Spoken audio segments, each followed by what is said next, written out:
नमस्कार।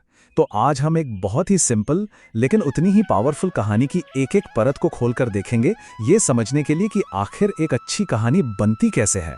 चलिए शुरू करते हैं पहाड़ की बाती का ये सफर। कहानी को समझने से पहले चलिए उसकी दुनिया में चलते हैं। पहली लाइन, बस ये एक लाइन ही हमें सीधा उस माहौल में ले जाती है जहां ये कहानी कह सकते हैं सांस लेती है।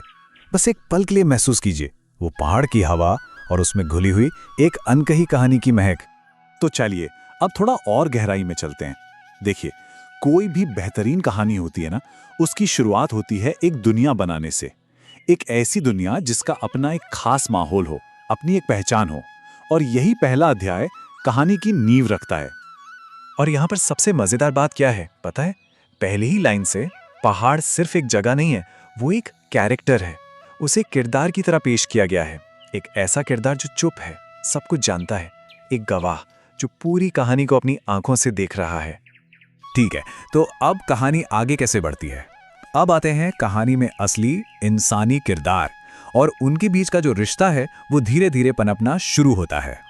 जरा गौरी का ये डायलॉग सुनिए, कितना चुलबुला है ना? बस इन कुछ शब्दों में ही उसका पूरा कैरेक्टर सामने आ जाता है, और साथ ही विक्रम के साथ उसका रिश्ता कैसा है वो भी साफ हो जाता है।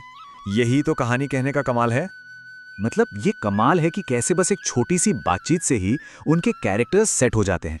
दोनों कितने अलग हैं, फिर भी एक दूसरे को पूरा करते हैं। विक्रम जो हमेशा सपनों में खोया रहता है, और गौरी वो चिंगारी है जो उसे असल दुनिया में जमीन से जोड़कर रखती है। ये एक बहुत ही क्लासिक लेकिन पावरफुल स्टोरी टेलिंग टेक्निक है। और ये वॉइस ओवर, आहा, कितनी खूबसूरती से उनकी दोस्ती के सफर को बताता है। उनकी दोस्ती कैसी है? पहाड़ की तरह साफ, पवित्र और नदी की तरह बहती हुई, नेचुरल।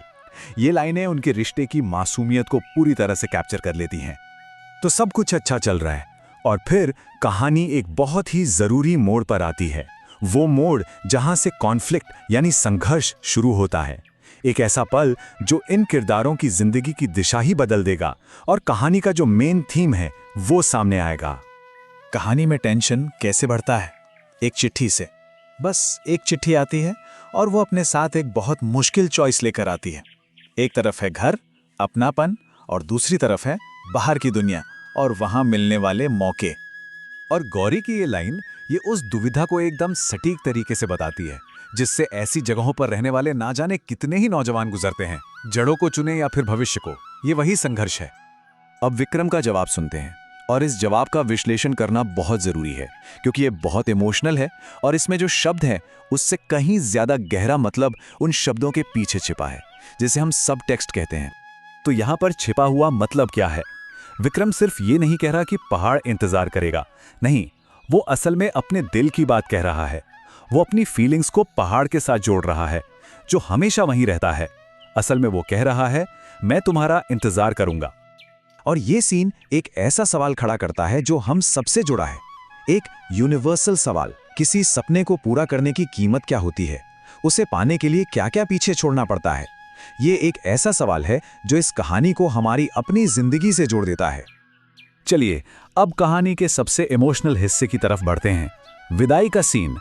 और यहां हम देखेंगे कि कैसे सिंबॉलिज्म यानी प्रतीकवाद का कितना शानदार इस्तेमाल किया गया है। तो यहाँ कहानी में एक प्रतीकात्मक वस्तु का इस्तेमाल होता है। ये एक लिटरेरी टेक्निक है, मतलब एक ऐसी चीज जो सिर्फ एक चीज नहीं है बल्कि किसी बड़ी बात का प्रतीक है। और इस कहानी में वो चीज है एक छोटा सा दबा हुआ फूल। ये फूल अब सिर्फ एक फूल नहीं है, ये एक वादा है, एक याद है, एक ऐसे कनेक्शन का सिंबल है जो वक्त और दूरी की परवाह नहीं करता। ये उनकी दोस्ती के कभी ना खत्म होने का प्रतीक बन जाता है। तो अब हम पहुंचते हैं कहानी के आखिरी और शायद सबसे यादगार हिस्से पर। यहां हम इसके बिटर स्वीट अंत और उस मैसेज को समझेंगे जो ये कहानी अपने पीछे छोड़ जाती है।